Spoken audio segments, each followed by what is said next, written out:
One of the most pressing issues of our time is how do we address the problem of climate change? And one of the most important things to think about when searching for a solution to this problem is how do we implement plentiful, reliable energy solutions that don't destroy the climate? How can we avoid the more than 8 million deaths that occur annually due to air pollution? And how can we avoid environmental tipping points that further set in stone damage that humans have already done to this planet?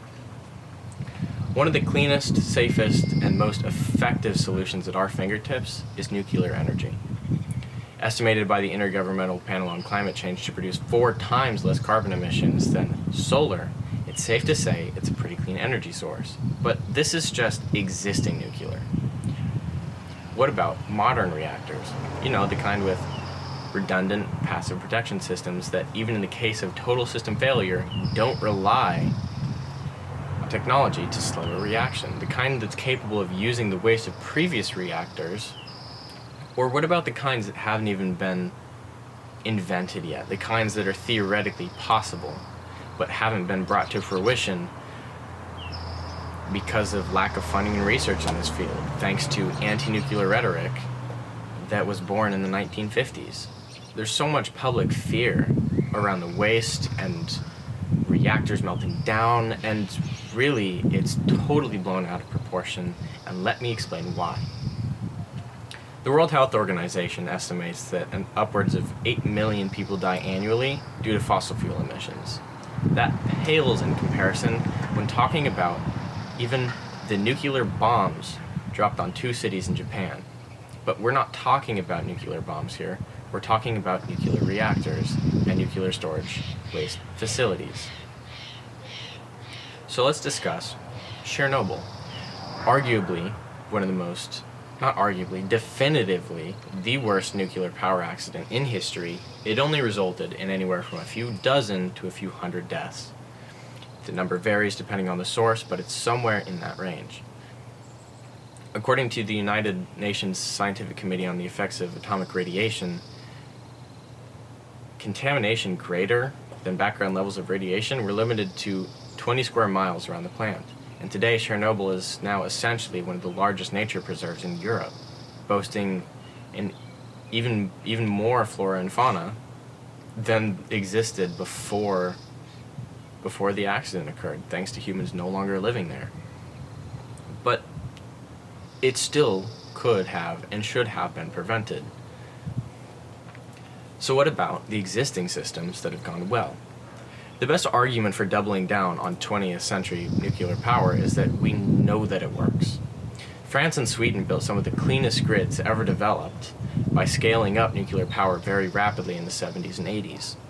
If the rest of the world had merely copied what Sweden did, one recent study in PLOS1 found we could eliminate all fossil fuels from electricity in just 25 to 34 years, not to mention all the lives that could be saved.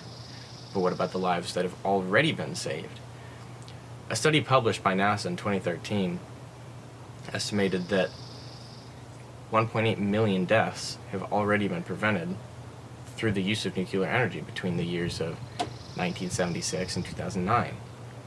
And even if you include the death toll from disasters like Chernobyl, nuclear still ranks last in death per energy unit when compared to other sources like coal, oil, biomass, peat, natural gas, solar, hydro, and wind.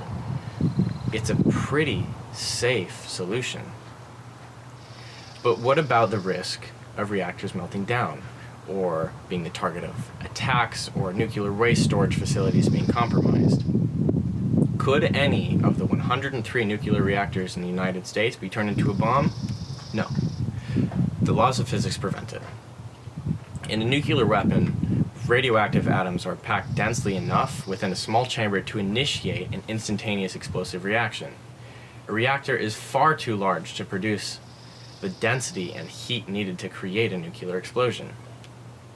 Would it be possible for a terrorist to cause a meltdown or something like what happened at Chernobyl?